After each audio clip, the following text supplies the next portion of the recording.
Something crazy is happening regarding teachers. They are not in school. They have no business not being in the classroom, especially considering the fact that summer vacation was less than 2 months ago. However, as of October 6th, teachers have been on strike. They are done being used and abused by the local government, and they are fed up and they're demanding change. Now, the longer it lasts, the more damaging consequences it involves everyone. Teachers, students, government, parents. Now, the real question is, how did we get here? And what are some of the consequences that this strike is going to entail? We need to lay out some basic facts. In Alberta, there is estimated to be just over 50,000 teachers serving across different schools across the province. And looking at their salaries, it is quite comfortable.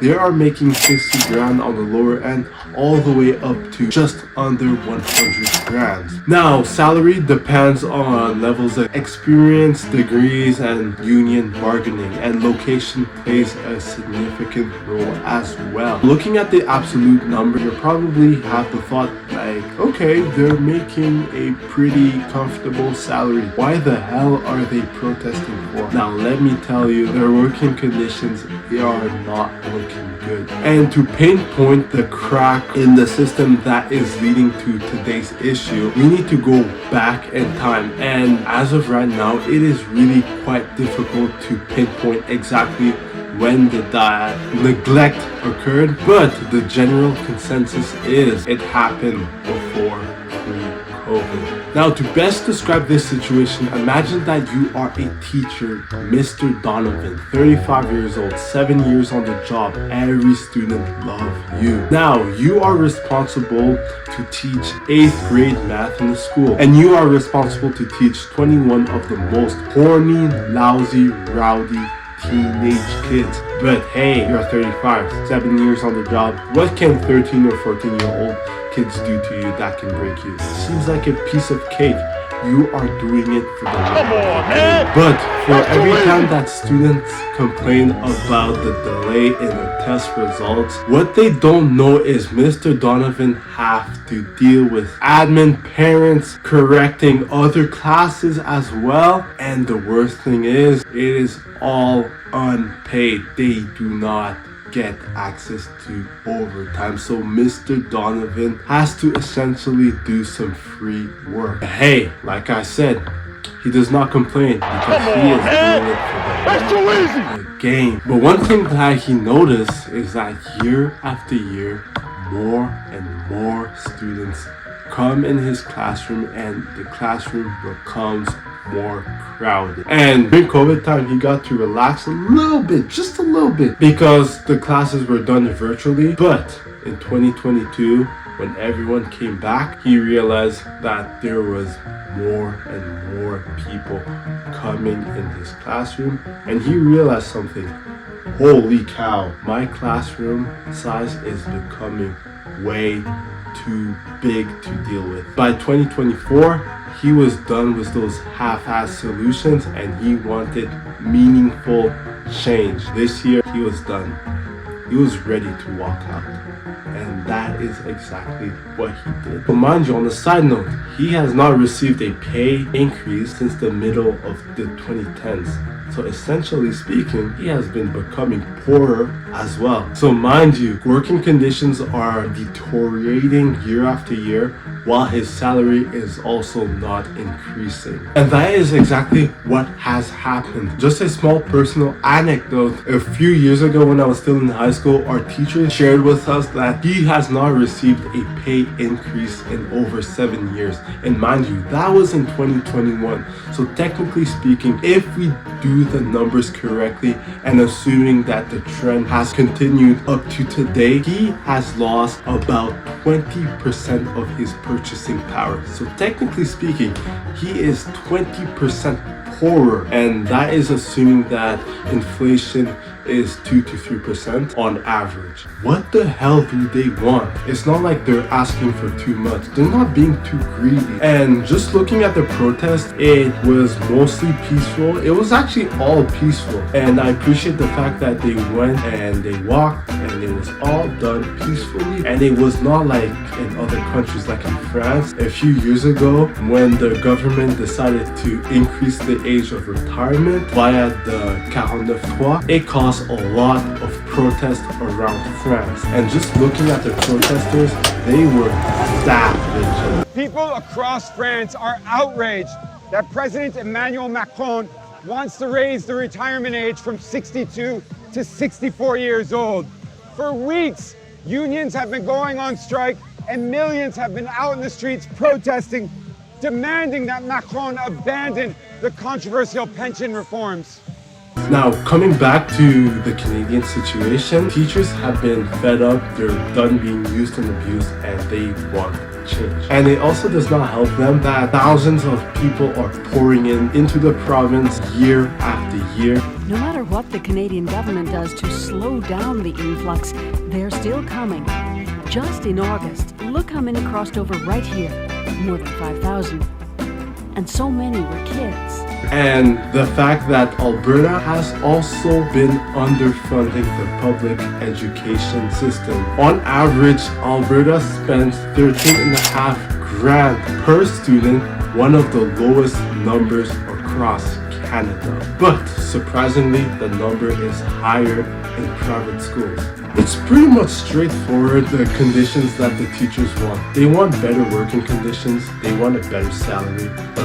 Who doesn't? And more importantly, they want smaller classroom sizes. Is it too much? Maybe, according to Daniel Smith. And like I said, teachers, they don't get paid for the work that they do outside of school. Grading stuff, meeting, parents-teacher conference.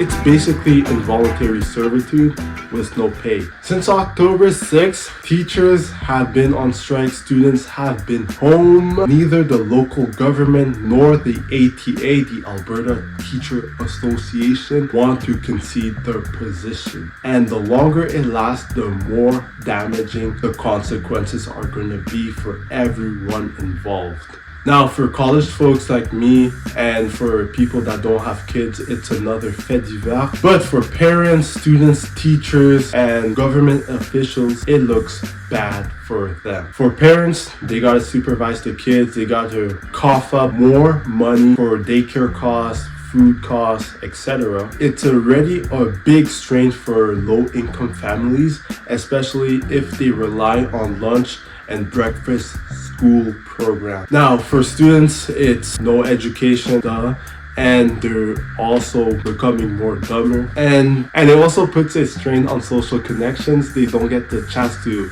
see their friends. But although that is a problem, especially with the use of technology these days, it's more so of a smaller problem. They get the chance to see their friends outside of school more, but with the lack of third places, it's definitely going to be an issue for them. Now, for the teachers, holy, it's not looking too good for them. The longer it lasts, the more it puts a strain in their pocket. Mind you, they are not being paid on strike. So as of right now, they have not received their monthly salary for the month of October. For people that live in families that have a husband that pays their mortgage, or they just have families to support them, it's not too much of a big issue. But for people that do not have that safety net, it is gonna be tough for them. There has been some reports that some teachers have been reported using food banks. And this report saying the fastest growing group that is turning to food banks as a source of food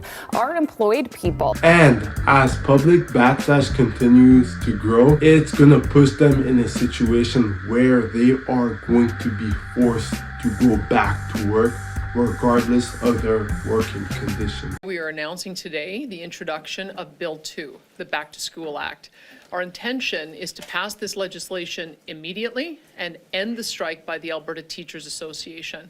Alberta students will be back in the classroom this Wednesday. The government is legislating striking teachers back to work as they enter the 4th week of job action using the notwithstanding clause. Last but not least, for the government, it looks bad. The government hates bad press.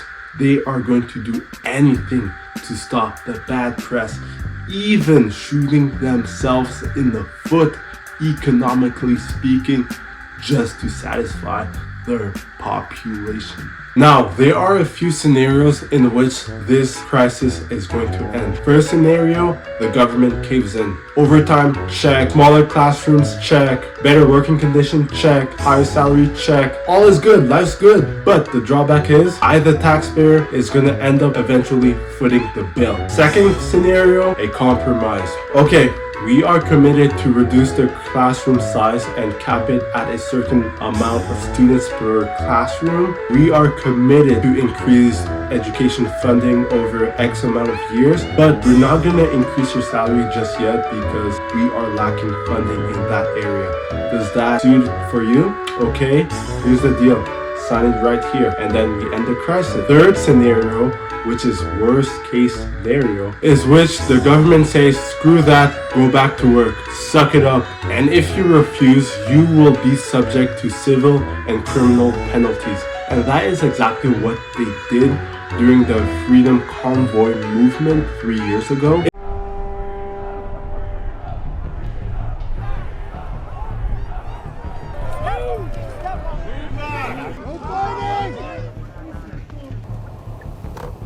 In which they froze the bank accounts and assets of the leaders, and some of the leaders involved and the people involved as well were also subjected to 7 years sentences in jail. Yes, 7 years. You hear that correctly. And to touch on that subject as well, in the US, the air traffic control people were planning to go on strike. They were protesting against the working conditions, and they were like, screw this, we're done. And you know what Ronald Reagan did?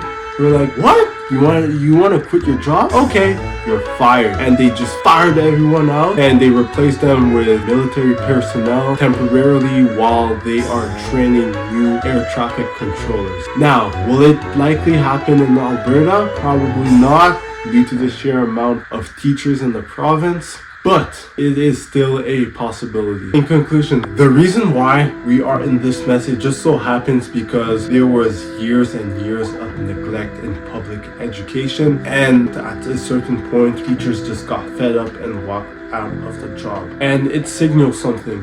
Something needs to be done. Even if this strike winds up being unsuccessful, it is going to set precedent for future strikes in which is gonna tell the government, hey, watch out. If you neglect us long enough, you are going to suffer, not us. You are. And if you're falling, we're all falling together. That's where we are currently speaking. And the longer it goes, the worse it becomes for everyone involved.